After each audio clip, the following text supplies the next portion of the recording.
Cero. Este documental se basa en entrevistas con testigos y en informes publicados. Algunos diálogos han sido recreados. 22 de abril de 1997, Lima, Perú. Las fuerzas especiales peruanas se preparan para irrumpir en la residencia del embajador japonés. Están en juego las vidas de 72 hombres que son rehenes de un movimiento guerrillero revolucionario. Se lleva a cabo un juego mortal por la vida de los rehenes. Por un lado, hay un hombre desesperado dispuesto a matar por la mujer que ama. Su adversario es un despiadado y corrupto zar político. Y en el sitio, el hombre que arriesgó su propia vida para convertirse en héroe. Procedan.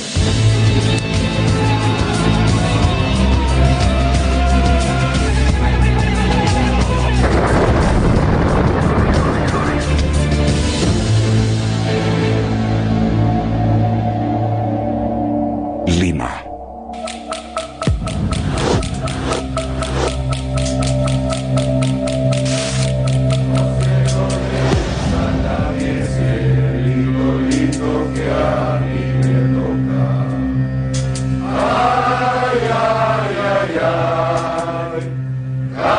Son las 14:25 del 22 de abril de 1997. Esta es la historia de la última hora del último día de un sitio que duró 4 meses. En diciembre de 1996, el embajador de Japón en Perú organizó una fiesta antes de Navidad para la élite de Lima. Entre los 600 invitados estaba la periodista británica Sally Bowen. Debatíamos si Perú ya se estaba convirtiendo en un paraíso liberal o si aún podían quedar vestigios de terrorismo. De pronto oímos un estruendo. Creo que todos deducimos que había sido una bomba pequeña en un auto en la calle, hasta que de pronto comenzaron los disparos. Recuerdo que pensé, ¿qué sentiría cuando la bala impactara en mi cuerpo?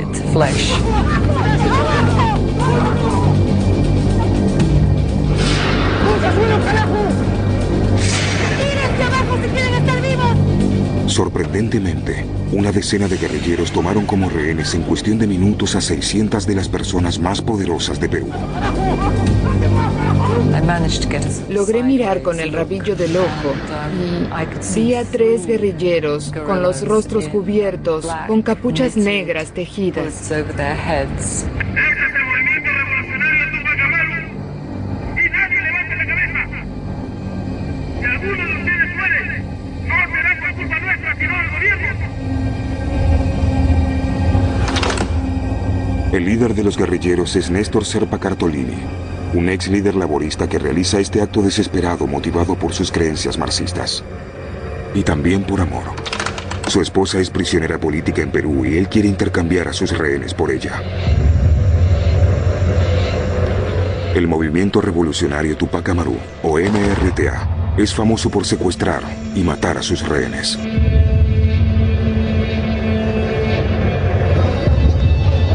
Serpa fue astuto.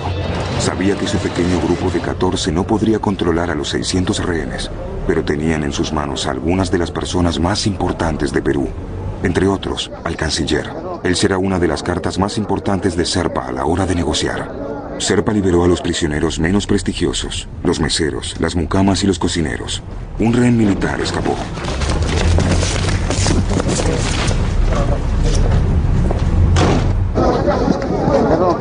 A continuación, el Tupac Amaru liberó a todas las mujeres. Cuando me despedí de la gente que conocía, les dije, no se preocupen, sin duda mañana todos habrán salido. Estaba muy equivocada. El presidente peruano Alberto Fujimori se negó a satisfacer las exigencias de los guerrilleros. En el transcurso de las siguientes semanas, Néstor Serpa liberó a cientos de rehenes más, con la esperanza de que el presidente hiciera ciertas concesiones, pero fue en vano. En enero de 1997, decidió mantenerse firme en sus propósitos. Serpa anunció que no liberaría más rehenes. 72 hombres quedaron en cautiverio. Serpa los mantenía prisioneros en el piso principal de la Embajada de Japón. Dormían con colchones y mantas improvisadas.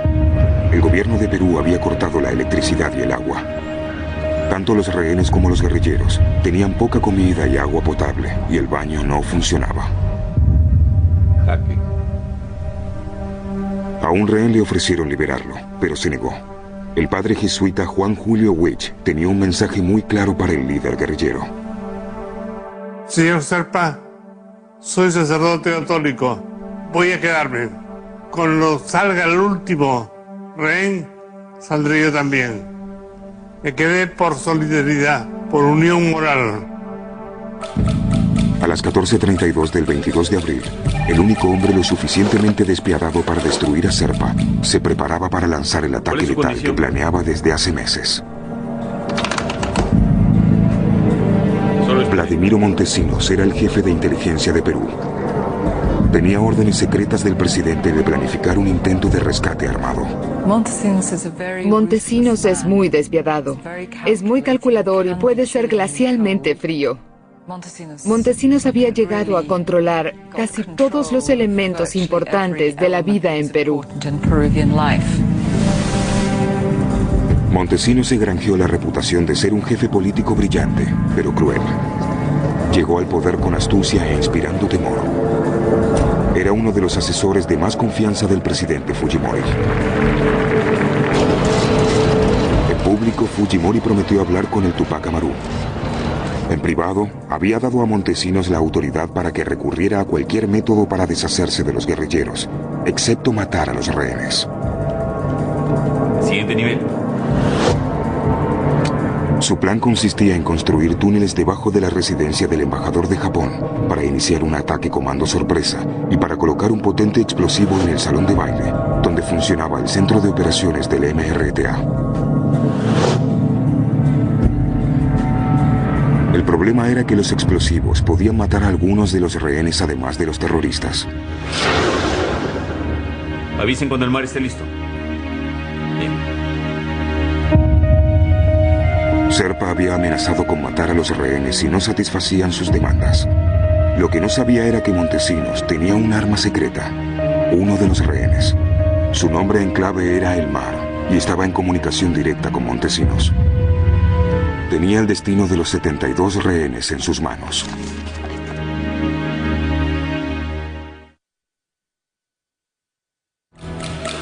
No solo en el pasadizo.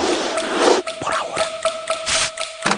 Ya habían pasado 16 minutos de la hora final de una toma de rehenes que ocupó los titulares de todo el mundo. Desde hacía 4 meses, 72 hombres estaban retenidos como rehenes en la residencia del embajador de Japón en Lima, Perú. Como parte de su rutina carcelaria, a media tarde dormían sin saber si en algún momento les llegaría la muerte. Los 14 guerrilleros del Tupac Amaru y su líder, Néstor Serpa, también tenían su propia rutina. Almorzaban, cortesía de la Cruz Roja, y jugaban partidos de fútbol en el salón de baile.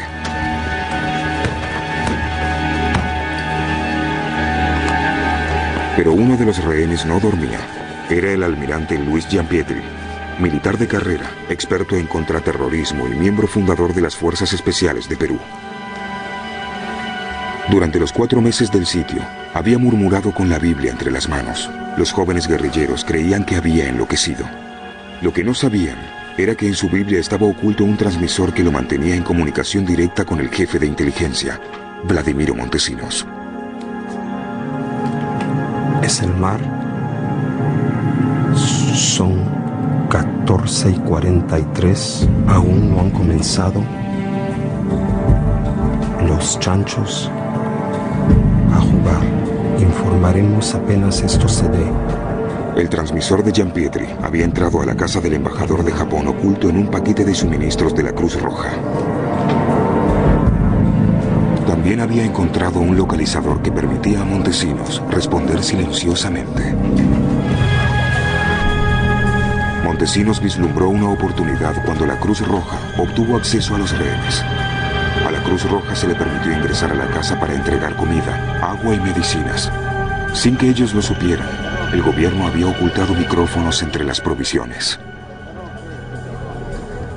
a través de los termos, en las escobas, en las cajas que llevaban la fruta, en los baños portátiles, en todos sitios que metían pequeños micrófonos. También enviaron algunos artículos religiosos y en algunos cuadros pusieron también micrófonos. En total se escondieron 800 micrófonos en posiciones estratégicas en el interior de la casa. Así Montesinos escuchaba cada palabra que se pronunciaba. Gianpietri necesitaba encontrar una manera de recibir mensajes de los comandos de fuerzas especiales posicionados en los túneles. Uno de los rehenes había logrado ocultar un localizador en sus pantalones. Él se acercó a mí y me dijo: almirante, a todos nos habían requisado los beepers y los teléfonos celulares, pero él había escondido el beeper suyo y lo tenía en sus genitales. La tarea de Gianpietri consistía en señalar a Montesinos cuándo podrían atacar las fuerzas especiales peruanas con máximo perjuicio para los terroristas y mínima pérdida de vidas de rehenes. Las tropas habían esperado desde el amanecer del día anterior. ¿Cuál es su condición? Aún en espera, señor. Los hombres han estado en alerta durante casi 32 horas. Solo esperen. Esperen la orden.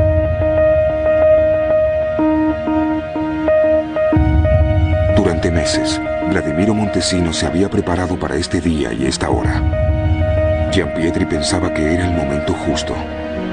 Los demás rehenes estaban llegando al límite de sus fuerzas.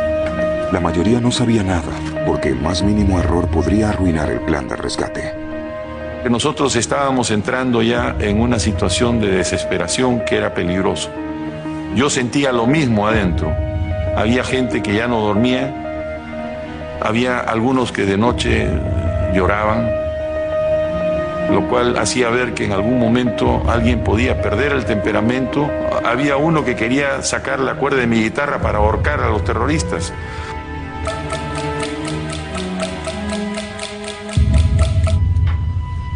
En el piso de abajo, los guerrilleros de Serpa también se estaban cansando. Trae la pelota.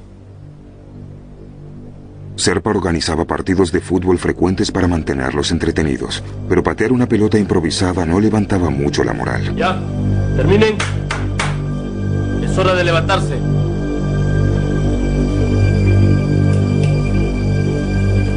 El partido de ese día podía ser el momento que Gianpietri había estado esperando.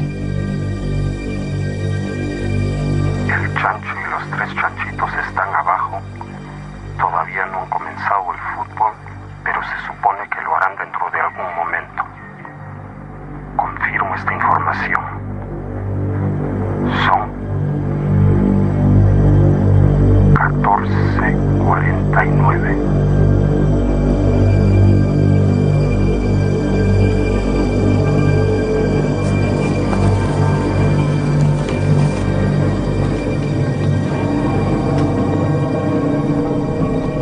Durante esas semanas de inactividad y parálisis, las tropas de Néstor Serpa habían tomado cada vez más conciencia de su falta de capacidad y experiencia como líder. Néstor Serpa comenzó siendo obrero y llegó a convertirse en líder sindical. Tuvo una experiencia muy traumática durante una huelga en la que participó en 1979, en la que intervino la policía. Dispararon a 7 de sus camaradas. Serpa se unió al MRTA, que era un típico grupo guerrillero de izquierda de América Latina, con ideología muy similar a la del Che Guevara. El MRTA comenzó robando bancos para obtener dinero. Hicieron algunas acciones al estilo de Robin Hood. Hacia 1997, el movimiento revolucionario Tupac Amaru estaba derrotado. Más de 600 de sus miembros estaban presos. El objetivo de Serpa era liberar a sus camaradas y volver a lanzar la causa marxista. Al comienzo del sitio, Serpa se ofreció a liberar rehenes a cambio de que el gobierno liberara a 465 guerrilleros del Tupac Amaru. En una. Con el correr de los meses, su exigencia se redujo a la liberación de solo 20 guerrilleros, pero un nombre siempre tenía prioridad. Hasta el final, Serpa reclamó la libertad de Nancy Gilboño, su concubina. Creo que para Serpa, Nancy Gilbonio era una pieza clave. No creo que hubiera abandonado la embajada sin alguna garantía de que liberarían a Nancy. Serpa había escrito una carta a su joven hijo. Mi querido enano, si algún día salgo de esta residencia japonesa, será porque conseguí lo que ustedes esperan y sueñan con que se haga realidad. Tener a su mamita fuera de prisión y volver a verla, tocarla, jugar con ella y engreírse en sus brazos. Si le escribes a tu mamá, dile que la amo más que nunca. Te adora tu papá. Motivado por sus creencias políticas y exacerbado por el amor, el acto de Serpa fue el de un idealista desesperado. Pero luego de 3 meses de negociación, no había conseguido nada. El presidente de Cuba, Fidel Castro, había ofrecido asilo político a Serpa y a sus camaradas si liberaban a los rehenes. Ahora Serpa estaba dispuesto a capitular.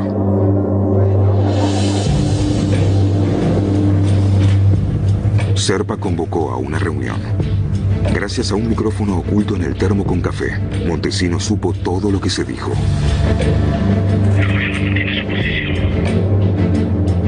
No muestra ninguna señal de querer aceptar nuestras demandas. Camaradas, dejemos este lugar. El gobierno de Cuba está listo para recibirnos. Tú eres el líder, ¿no? Se supone que tienes que quedarte hasta el final. Abandonar la residencia sería como capitular ante ellos. Pongámoslo a voto.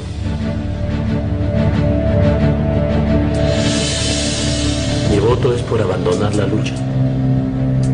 Y el mío es por continuarla. Por la liberación de todos nuestros camaradas en prisión. ¿Quién está conmigo?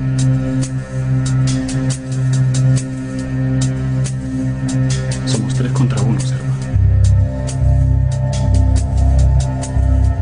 Nos quedamos. Los guerrilleros no estaban de acuerdo. Era evidente que los jóvenes e inexperimentados revolucionarios estaban tensos. Desesperada, una joven recurrió al padre Witch. Una chica miraba por la ventana. Cuando volvió la cara, había lágrimas en sus ojos. Yo le pregunté que qué pasaba. Padre, a mí me dijeron que esto iba a durar 2 o 3 días. Pero ya han pasado 4 meses. Yo ya no quiero estar acá. Tranquila, muchacha. ¿Cómo hago para salir? Dios perdona nuestros pecados, nuestros errores. Solo Él puede ayudarnos. Vamos a rezarle a la Virgen. Poco a poco comprendieron que éramos gente pacífica, gente buena. Poco a poco se creó una unión de ellos y nosotros que preocupó un poco a Serpa.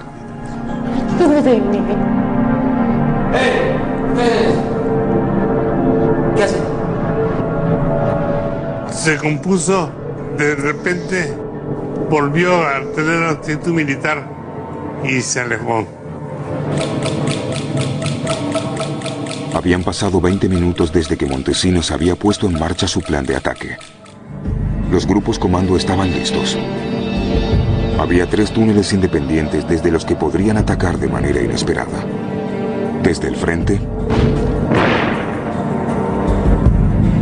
desde atrás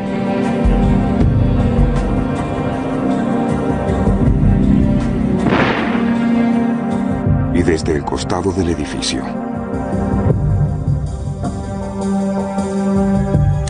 Un cuarto túnel conducía al salón de baile, donde estaban los explosivos. Se esperaba que la primera explosión matara a todos los que estaban en el salón de baile de la planta baja.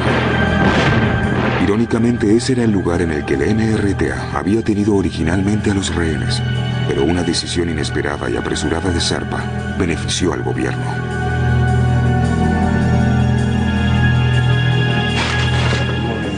El presidente Fujimori había declarado ante el mundo que solucionaría el secuestro de los guerrilleros del Tupac Amaru con negociación y diplomacia. Se reunió con el presidente de los Estados Unidos, Bill Clinton, y con el primer ministro de Japón en Toronto, y les prometió poner fin al sitio sin derramar sangre. Cuando Serpa oyó que estaban cavando túneles, se dio cuenta de que el presidente Fujimori lo había engañado. Serpa, enfadado, habló con la prensa. Nosotros hemos venido escuchando algunos ruidos debajo de lo que podía ser el piso de la residencia en sí, ¿no? Todo indica, digamos, que existe, sin duda, de preparar un ataque militar. Serpa atacó con furia al gobierno y volvió a amenazar con asesinar a los rehenes. La prensa transmitió la noticia a todo el mundo.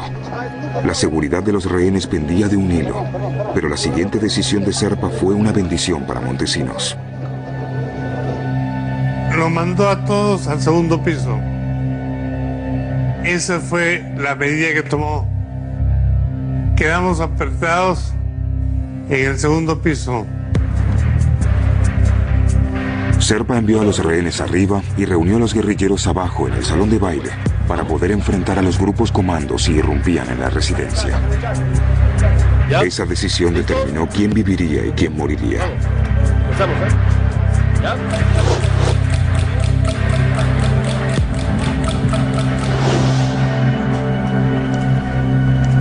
15:00.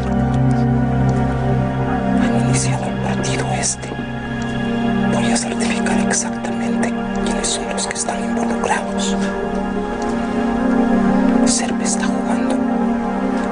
Tito está jugando. ¡Ya! ¡Dale, dale, dale! Los guerrilleros jugaban arriba del túnel lleno de explosivos.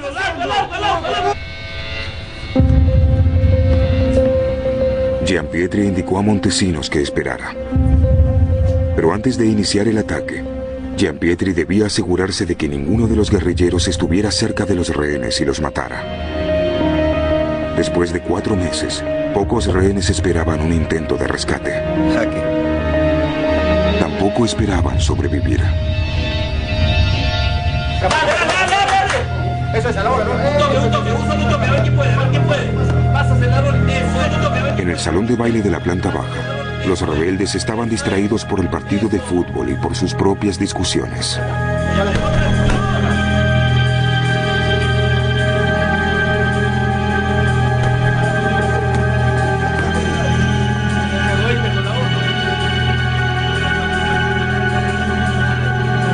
En el piso de arriba, Gianpietri esperaba el momento oportuno para iniciar el ataque. Pero aún había demasiados guerrilleros cerca de los rehenes.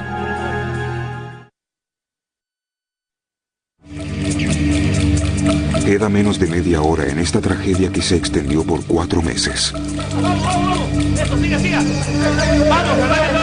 La mayoría de los guerrilleros del Tupac Amaru jugaban al fútbol en el salón de baile de la residencia del embajador de Japón. Arriba había 72 rehenes. Hacía 1 día y medio que las fuerzas especiales peruanas estaban ocultas en los túneles esperando la orden de atacar. Pero el agente del gobierno, el almirante Luis Gianpietri, tenía un problema. Había demasiados guerrilleros vigilando a los rehenes para que el rescate fuera exitoso. El comandante nos quiere a todos abajo. Ya, vamos, todos abajo. ¿Qué esperan? Vamos. El líder de la guerrilla, Néstor Serpa, envió un mensaje a los guardias que estaban arriba. Les dijo que bajaran a jugar al fútbol.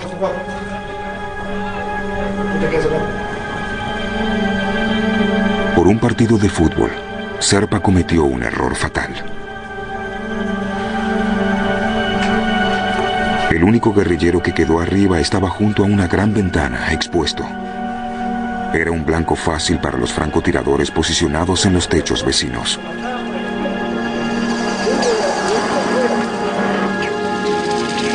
El plan de Montesinos era excelente. El plan perfecto no existe, pero Montesinos había tomado todo en cuenta con admirable astucia.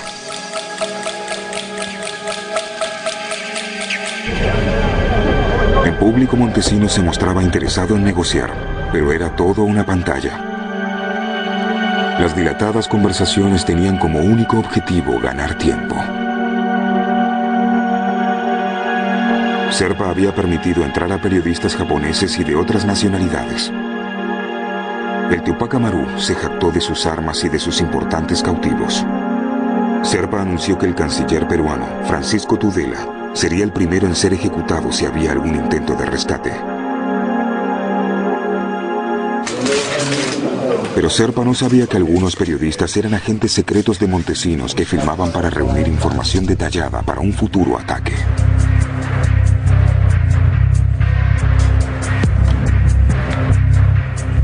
El jefe de inteligencia también debía estar seguro de que los guerrilleros no hubieran minado el terreno que rodeaba a la residencia. Había ordenado que se liberaran ratas alrededor de la residencia para detectar posibles minas. Pero no hubo ninguna explosión. Gianpietri dijo a Montesinos que aprovechara el momento. 15-10. Arriba uno solo en el pasadizo. Abajo 13. Cambio. Indicar si puedo ya comenzar a hacerle preparativos para la gente. Durante el sitio, el almirante Gianpietri solo había confiado en unos pocos hombres. Había llegado el momento de contar a los demás rehenes sobre el intento de rescate. Entre ellos estaba el canciller de Perú, Francisco Tudela, el preciado rehén del Tupac Amaru. La idea era que no supieran más que unos cuantos para evitar que alguien dijera no estoy de acuerdo y hiciera una cosa contra nosotros, ¿no?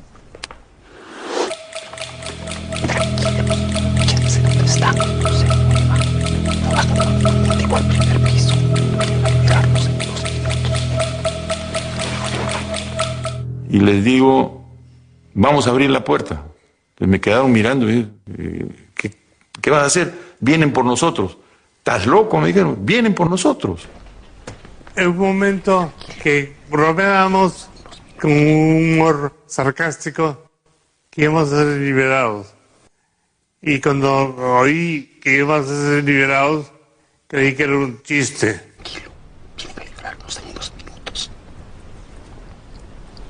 Durante 4 meses el padre Huich había predicado en contra de la violencia. Si ayudaba a Gianpietri, el padre Huich sabía que muchos podrían morir, incluso él mismo. El jesuita pacificador debía decidir a quién apoyar.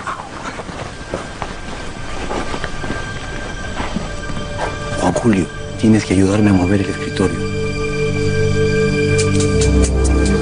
Fue una prueba terrible, pero estábamos decididos a resistir. El padre Huich tomó una decisión. Ayudó a mover la mesa que bloqueaba su ruta de escape.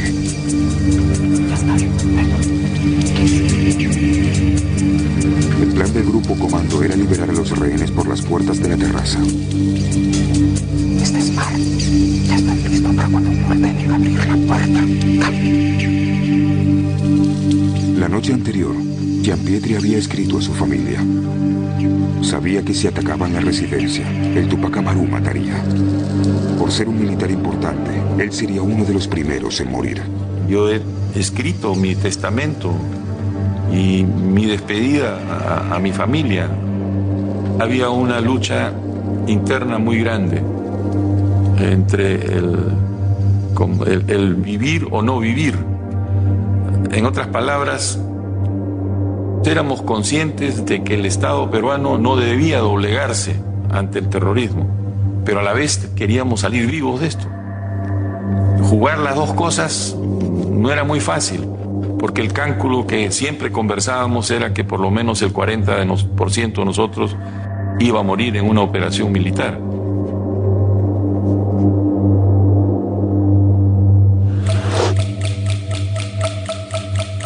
Faltaban solo unos minutos para que el partido de fútbol terminara y se perdiera la oportunidad de liberar a los rehenes.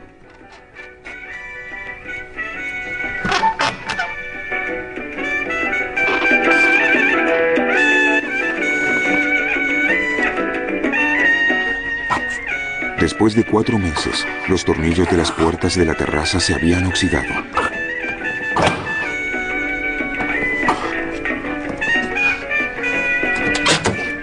Entonces abrimos la puerta, pero no totalmente porque teníamos temor de que ellos pudieran tener un booby trap en la parte de fuera.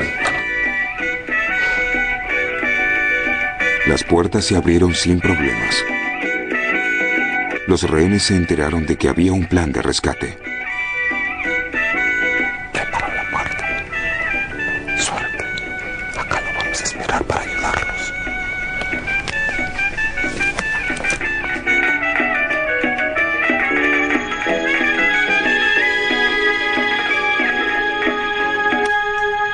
Apagaron la radio. Era la señal combinada para que los rehenes se pusieran a cubierto. Y cada cual buscó un lugar donde refugiarse. Había habido ya un grupo de trabajo nuestro que se había encargado de ponerlos a todos adentro de las habitaciones. Algunos rehenes eran japoneses. Uno no hablaba español. Uno de nosotros lo agarra y lo mete dentro de un cuarto. Se les acababa el tiempo.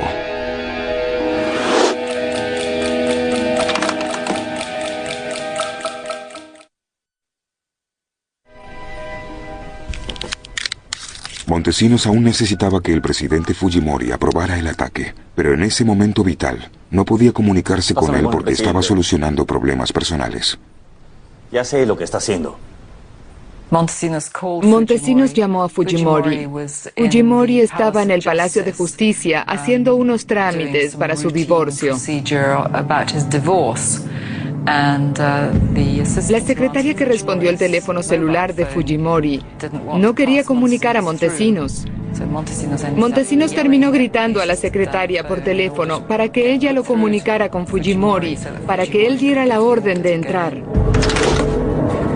Se grabó la conversación entre el jefe de inteligencia, Montesinos, y el presidente Fujimori. ¡Vamos, vamos! Ya te está persiguiendo ya. Está feo. Sí, ya está todo ya en regla, no hay absolutamente nada. Están abajo todavía. ¿Y lo han pesado? Sí. ¿Quién es el de arriba? Un lechoncito nada más. ¿Varón? Sí, chancho y chanchitos abajo. Ya. Perfecto. Procedan. Tras 32 horas de espera, los grupos comando estaban muy tensos.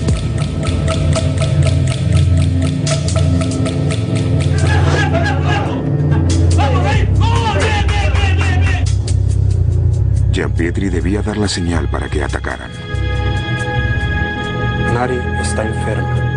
Mari está enferma. Cuando yo terminaba con esa frase, significaba de que todos estaban en sus habitaciones, no había nadie en los pasadizos, los terroristas estaban abajo y las puertas estaban abiertas. El padre Witch se refugió contra la pared y rezó.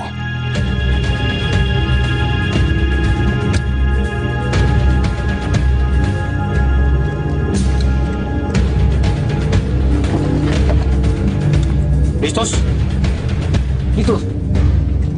6. Pero cuando comenzó la cuenta regresiva, la situación se complicó terriblemente. Hay un helicóptero por aquí. Informamos que había un helicóptero que casi malogra la operación. No sé qué hizo un helicóptero que sobrevoló el edificio unos minutos antes de la operación y ellos pararon de jugar el fútbol.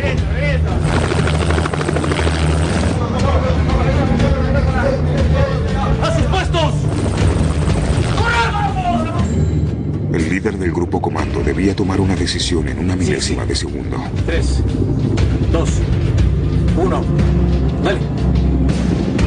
Los explosivos no se encendieron.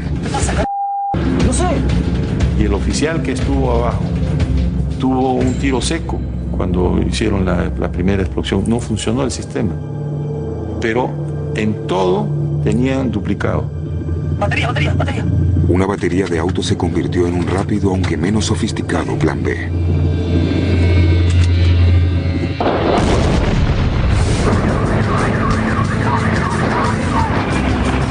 Seis terroristas murieron instantáneamente y uno, Vito, la mano derecha de Sarva, estaba moribundo.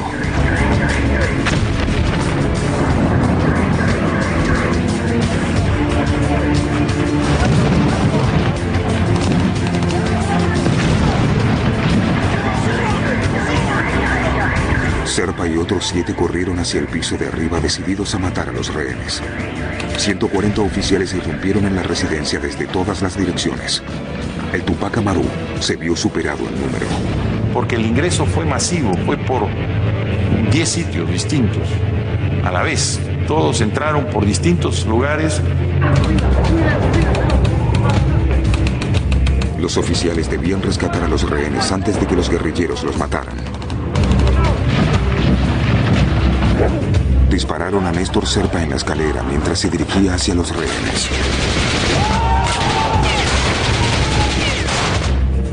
El hombre que lideró el osado plan del Tupac Amaru yacía muerto en un charco de su propia sangre. El micrófono en la Biblia del almirante Giampietri registró la batalla.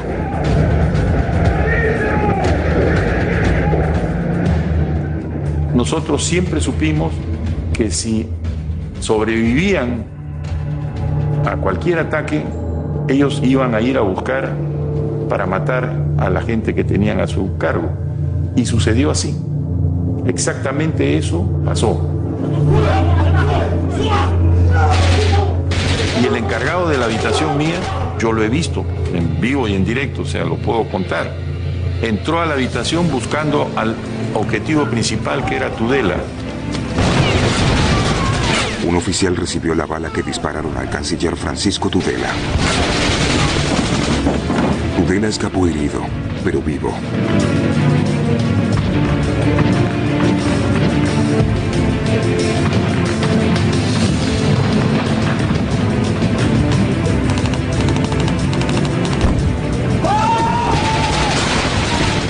Los oficiales lograron reducir a los guerrilleros, yendo de un cuarto a otro. Muchos de los rehenes, incluso el padre Witch, se vieron atrapados en el tiroteo. Creía que era un sueño, que era irreal, pero era la libertad. Obtenida de la manera más violenta, pero era la libertad. El almirante Giampietri escapó con la carta de despedida que había escrito la noche anterior, aún entre sus manos. Pocas personas tienen la oportunidad de ensayar su muerte, entonces tenía una enorme paz espiritual.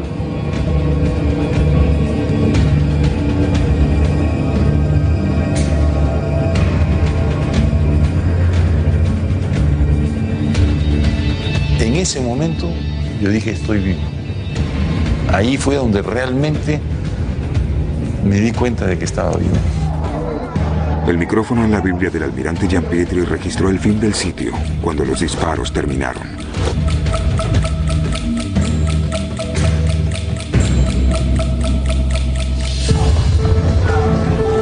Los informes posteriores dicen que los grupos comando dispararon 500 balas a Serpa.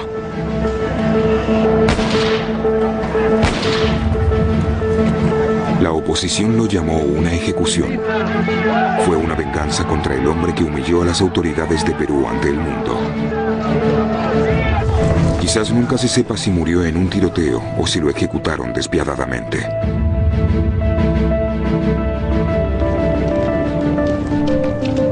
El presidente de Perú, Alberto Fujimori, y el jefe de inteligencia, Vladimiro Montesinos, fueron aclamados por su victoria contra el terrorismo. Los 14 terroristas del Tupac Amaru estaban muertos. El presidente Fujimori inspeccionó personalmente sus cuerpos ante las cámaras de televisión.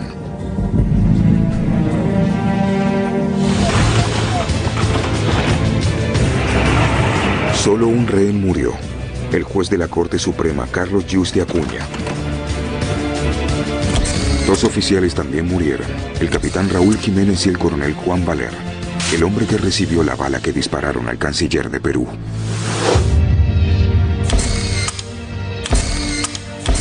El violento intento del grupo Tupac Amaru terminó con su muerte. La organización murió con Néstor Serpa Cartolini.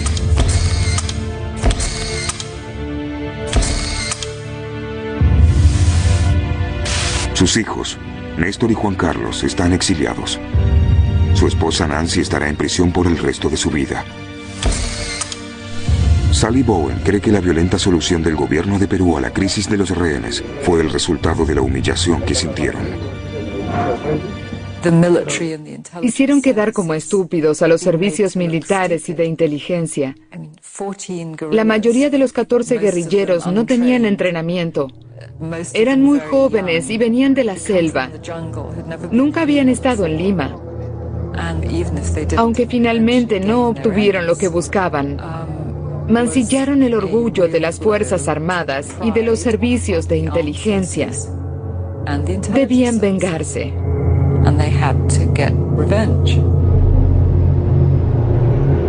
Vladimiro Montesinos y el presidente Fujimori fueron considerados héroes. Pero por un extraordinario giro del destino, en menos de 2 años, ellos mismos serían fugitivos.